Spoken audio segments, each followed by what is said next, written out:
കോൺഗ്രസ് ഓഫീസിൽ മദ്യപിച്ച് നൃത്തം. തൃശൂരിൽ കോൺഗ്രസ് ഓഫീസിൽ മദ്യപിച്ച് നൃത്തം ചെയ്തവർക്കെതിരെ നടപടി.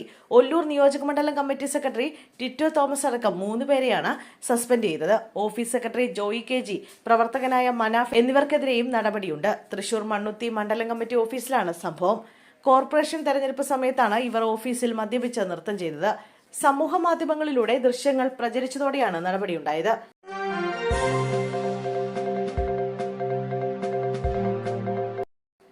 ശബരിമലയിലെ ആടിയ നെയ് വിൽപ്പന ക്രമക്കേട്. സുനിൽകുമാർ പോറ്റി റിമാൻഡിൽ.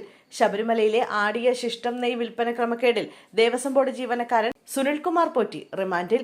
14 ദിവസത്തേക്കാണ് പ്രതിയെ റിമാൻഡ് ചെയ്തത്. കൊല്ലം വിജിലൻസ് കോടതി ജഡ്ജി ഡോക്ടർ CS മോഹിത്തിന് മുമ്പിലാണ് പ്രതിയെ ഹാജരാക്കിയത്. റിമാൻഡ് ചെയ്ത ഇയാളെ കൊല്ലം ജില്ലാ ജയിലിലേക്ക് മാറ്റി.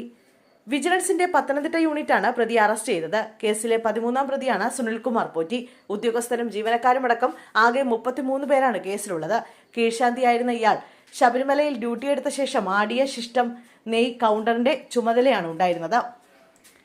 80,000-ലധികം പാക്കറ്റ് നെയ്കൾ വിറ്റ വകയിലുള്ള പണം ദേവസ്വം ബോർഡിന്റെ അക്കൗണ്ടിൽ അടച്ചില്ല എന്നത് കണ്ടെത്തിയതിനെ തുടർന്നാണ് നെയ്ക്കൊള്ളയിൽ കോടതി പ്രാഥമിക അന്വേഷണത്തിന് ഉത്തരവിട്ടത്. അന്വേഷണത്തിൽ 34 ലക്ഷത്തോളം രൂപ നഷ്ടമായെന്നാണ് കണക്കുകൾ.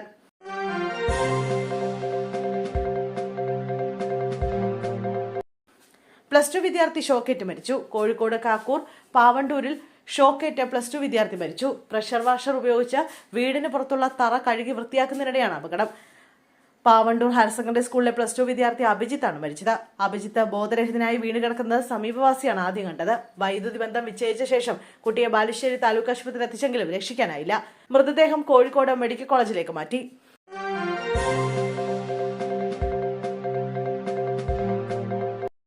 ജില്ലയിൽ നാളെ സ്വകാര്യ ബസ് പണിമുടക്ക്. കണ്ണൂർ ജില്ലയിൽ നാളെ സ്വകാര്യ ബസ് പണിമുടക്ക്.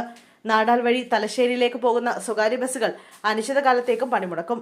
നാടാൽ OK UP സ്കൂളിന് സമീപം അണ്ടർപാസ് അനുവദിക്കണമെന്നാവശ്യപ്പെട്ടാണ് സമരം. ജില്ലയിലെ മുഴുവൻ സ്വകാര്യ ബസ്സുകളും പണിമുടക്കുമെന്ന് ബസ് ഓപ്പറേറ്റേഴ്സ് കോർഡിനേഷൻ കമ്മിറ്റി അറിയിച്ചു.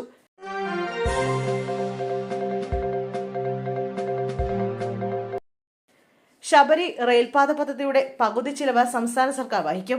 അങ്കമാലി എരുമേലി ശബരി റെയിൽവേ പദ്ധതിയുടെ 50% ചിലവ് വഹിക്കാനും ഇതിനായി 1900 കോടി രൂപ കിഫ്ബി വഴി നൽകാനും മന്ത്രിസഭാ യോഗം തീരുമാനിച്ചു.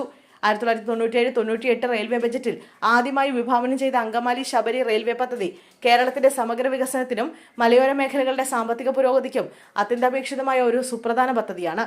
110 കിലോമീറ്റർ ദൈർഘ്യമുള്ള ഈ റെയിൽപാത ശബരിമല തീർത്ഥാടകർക്ക് സുരക്ഷിതവും സൗകര്യപ്രദവുമായ യാത്രാമാർഗം ഒരുക്കുന്നതിനൊപ്പം എറണാകുളം, ഇടുക്കി, പത്തനംതിട്ട ജില്ലകളിലെ കിഴക്കൻ മലയോര മേഖലകളുടെ സാമ്പത്തിക വളർച്ചയ്ക്ക് വലിയ ഊർജ്ജം പകരുകയും ചെയ്യും.